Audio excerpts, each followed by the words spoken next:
Good morning from Shalom Acres. Today just want to walk through kind of what we're planting for fall. So we've got some different items put in. I don't know if we're going to get hit by the frost, but most of these are cold weather crops, so they should make it pretty well.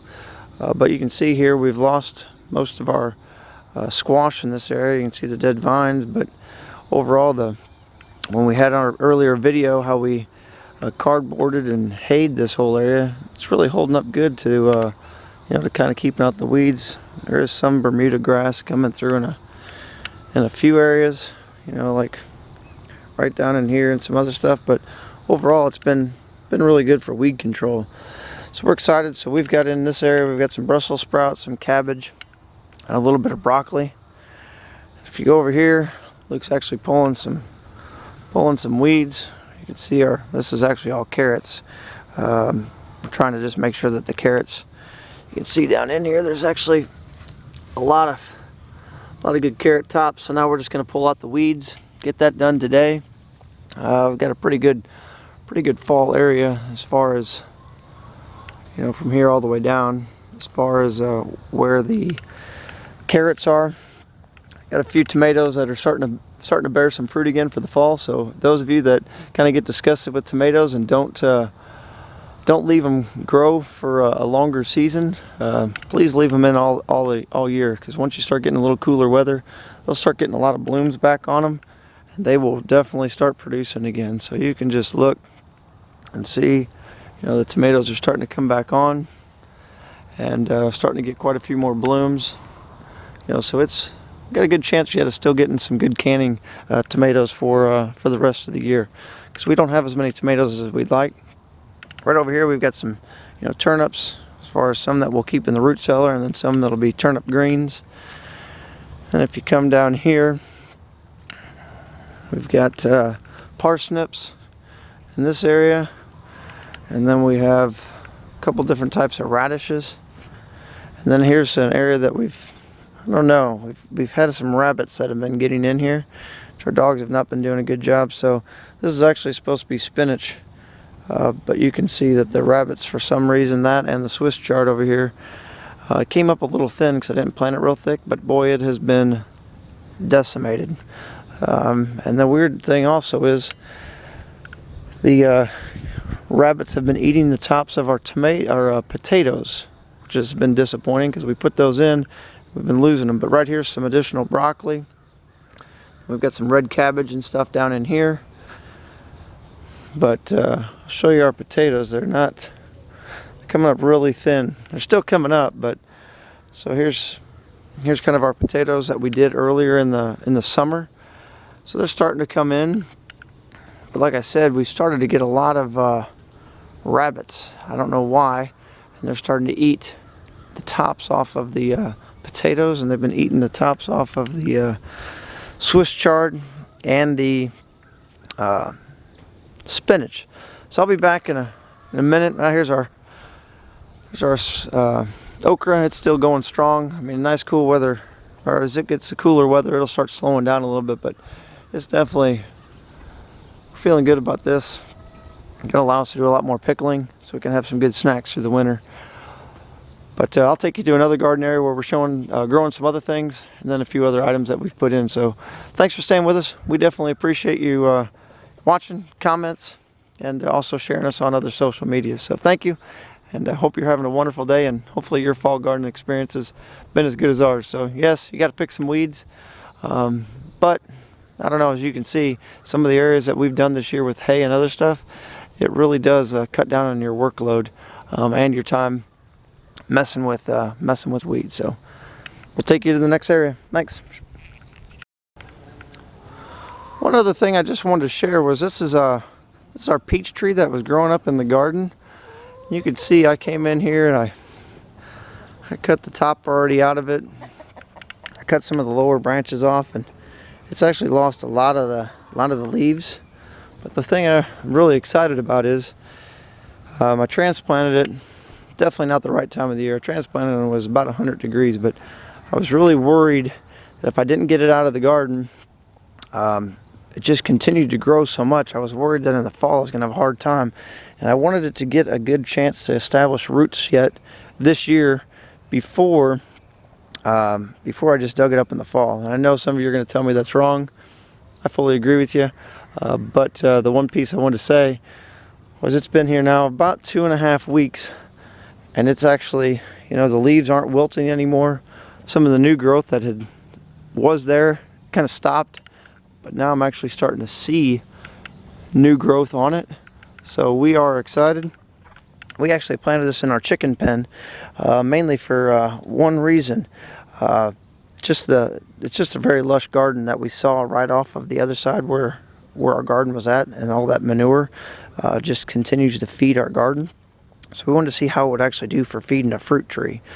So the only thing I did to stop the chickens from being able to scratch all the new freshly dug dirt, just put a little bit of this lattice down. You can see I just ripped it with a circular saw and then just slid it in there. And then what I've got is just a couple buckets here that I was using to water it, you know, when it was really hot, and then also when it needed that extra water to help hold the lattice in. So far that seems to be a really good idea, and it seems to be working. I'm really excited to see how the tree itself is doing. So definitely feeling good about that. So if you're transplanting stuff, I know there's certain times of the year. I'm normally a fall transplanter myself, but in this particular case, really felt like I had to get out of the garden and give an opportunity to grow. So if you're doing that, just make sure you're doing it with precautions, but it can be done, as you're seeing here with this peach. So now we'll head to the next garden area. Thanks. These are our fall onions that we actually put these in. These are the Egyptian walking onions. So I put these in as soon as I got their bulbs. I pulled them out, put them in a nice area with a lot of organic material, a lot of different wood chips and some other sheep manure down in there. So really excited about that. Seems to be doing pretty well. And then here's another spot that we've got set up. Just start seeing them right here. So we're planning on harvesting hopefully the Egyptian walking onions yet, but these are a new onion that we're trying. It's another type of onion that will allow you to just replant itself. These are the potato onions, so they're just starting to pop through.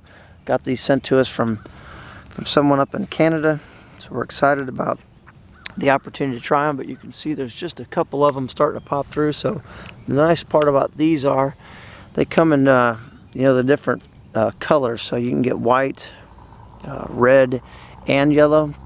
So it gives you the opportunity to have the different flavor, because the Egyptian walking onions, while we like the flavor of them, there's just sometimes when you need a nice red onion, when either you're grilling or you're putting them on your salad, just a nice little different flavor. So give you an opportunity to to check those out. But like I said, they're pretty costly, but I think the good part is that we should have enough seed hopefully to go around. So hopefully they'll just keep on growing. We only have a small number, so hopefully next year most of these will probably be kept for seed. And like I said, I'm just a fall time planter, as you saw with the garlic and other stuff. So I like planting a lot of our bulb stuff in the fall, garlic and onions, so that way we have a spring crop. Take you to the next area in a second. This is another little small area we've got here, back down where we planted that peach on the orchard tour. You can see over here what we decided to do was we really wanted to give the opportunity to have another squash plant. We put this one in maybe a month ago. It's a Hubbard squash. It's amazing what it'll do, and we're excited to have it. It's typically a squash that is grown for multi-families. They get anywhere from 15 to 40 pounds, and they're just a great winter squash. So we're hoping to get several of these so we can put them in the root cellar, and that way we'll enjoy them all winter. And then this little spot here, you can see there's just a little bit of lettuce started. Most of these we just started from seeds in little containers and just transplanted them. I don't know, these might not even make it, because it's just amazing how big the Hubbard squash is going to get. So we'll give you an update and see how that works. But we've got lettuce planted in several other areas too, so just trying to have a variety of things planted. This is a red leaf lettuce, and then we'll go over and show you some green leaf lettuce here in a second. Thanks. One of the nice pieces that if you've ever seen some of our earlier videos, we put in some golden raspberries. Just want to brag on these things because our friends up north gave us these in a trade for, you know, really some chickens, and but overall these things are amazing.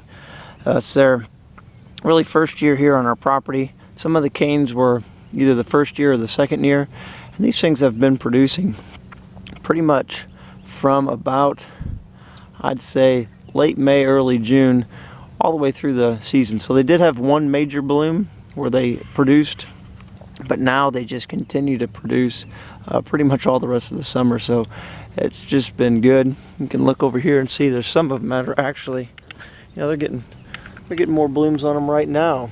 So it's just amazing how the kids love to come down here and snack, and I'll be honest, I enjoy them myself. They taste awesome. So here's another area, you know, again, it's another area that we hayed. Still some Bermuda grass, but overall doing good. This is all predominantly kale.